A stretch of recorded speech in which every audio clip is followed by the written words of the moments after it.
Hello friends, എൻ്റെ വീട്ടിലുള്ള ചെറിയ രീതിയിലുള്ള ഒരു ഗാർഡൻ എന്ന് പറയാനൊന്നുമില്ല. ഇത് മുല്ലയാണ്. ഇത് മുല്ല. ഇത് മഞ്ഞപ്പൂ പൂക്കുന്ന ചെടിയാണ്. ഇതാണ്.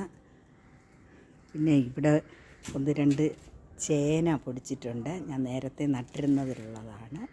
ചേന പൊടിച്ചിട്ടുണ്ട്.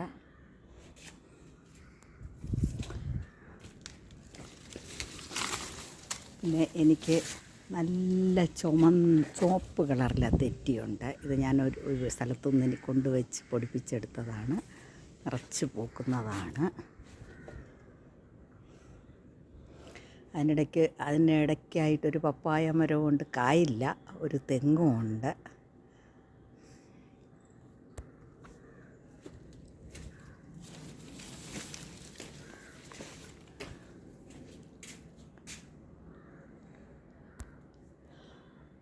നിറച്ച് തെറ്റി പൂത്തിട്ടുണ്ട്. ഇത്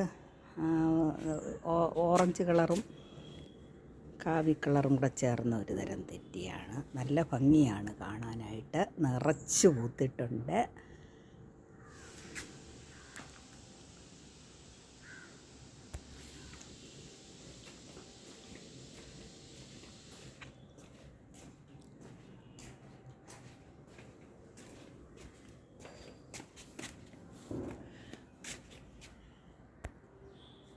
മഞ്ഞപ്പൂവിൻ്റെ വിശേഷം നല്ല രസമാണ് കാണാനായിട്ട്. അതൊരു ഐശ്വര്യമാണല്ലോ വീട്ടുമുറ്റത്ത്. പിന്നെ കറ്റാർ വാഴയുണ്ട്. അതൊക്കെ ഞാനിവിടെ ഇല്ലായിരുന്നത് കൊണ്ട് എല്ലാം ഉണങ്ങി നിൽക്കുകയാണ്. ഇനിയും പച്ച പിടിച്ച് വരണം.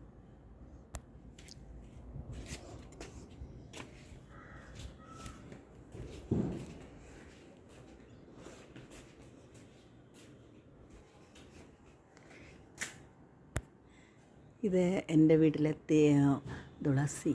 ഞാൻ UK പോയിട്ട് വന്നപ്പോൾ തുളസി എല്ലാം നശിച്ചു പോയി. ഇപ്പം ഞാൻ തൈ കൊണ്ടുവച്ച് പൊടിപ്പിച്ചെടുത്തിട്ടുണ്ട്.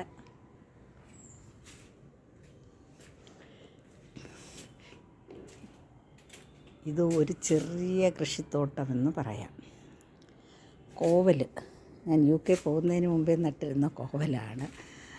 UK പോയി 6 മാസം കഴിഞ്ഞ് ഞാൻ വന്നപ്പോഴും അത് അതേപോലെ ഉണ്ട്, നശിച്ചു പോയിട്ടില്ല. ഇത് നിത്യവഴുതലം. അത് എനിക്ക് പഴയ മൂടുണ്ടായിരുന്നു, അത് ഉണങ്ങി അതിൻ്റെ വിത്ത് വീണ് പൊടിച്ചതാണ്. പിന്നെ ഇതൊരു രസകദളി വാഴ ഇവിടെ നേരത്തെ ഉണ്ടായിരുന്നു. അതിൻ്റെ വലിയത് നശിച്ചു. അത് കഴിഞ്ഞ് അതിൻ്റെ കുഞ്ഞിപ്പോൾ പൊടിച്ച് വരുന്നുണ്ട്. ഞാൻ വെള്ളമൊക്കെ ഒഴിച്ച് പൊടിപ്പിച്ചെടുക്കുന്നുണ്ട്.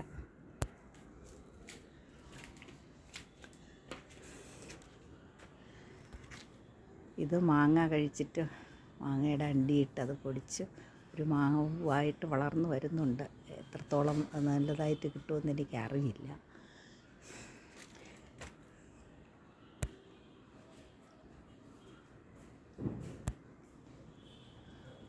വാഴക്കൊലയുണ്ട്.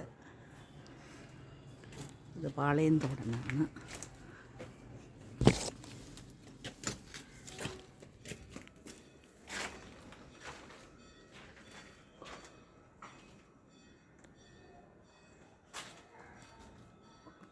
ഇപ്പോൾ വലിയ 3 കൊലയുണ്ട്. ഭയങ്കര വലിപ്പമുള്ള കൊലയാണ്. ഇത് വെട്ടി ഇറക്കാൻ തന്നെ എനിക്ക് ആൾ വേണം. എന്നെക്കൊണ്ട് ഒറ്റയ്ക്ക് പറ്റത്തില്ല. വലിയ 3 കൊലയുണ്ട്. പിന്നെ കരിയാപ്പ്. ഇത് വളരെ കാലമായിട്ട് ഞങ്ങളുടെ വീട്ടിൽ നിന്ന് കൊണ്ടുവച്ച തൈയാണ്.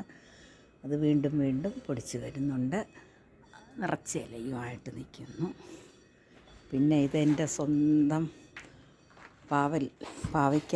എപ്പോഴോ ഇത് 4 or 5 തലമുറയായി നിറയെ കായ്ക്കും. ഇപ്പോൾ ഇതിന് ഞാൻ വെള്ളം പോലും എത്രയോ ദിവസമായി. ഞാൻ 10-15 ദിവസം ഇവിടെ ഇല്ലായിരുന്നു. പോയിട്ട് വന്നപ്പോൾ നിറച്ച് കായ്കളൊന്നായിട്ട് നിൽക്കുന്നു. എനിക്ക് തന്നെ സങ്കടം തോന്നും. അത് ഇങ്ങനെയും കായ്ച്ച് വരുന്നല്ലോ, അതിന് വെള്ളം പോലും കിട്ടുന്നില്ലല്ലോ.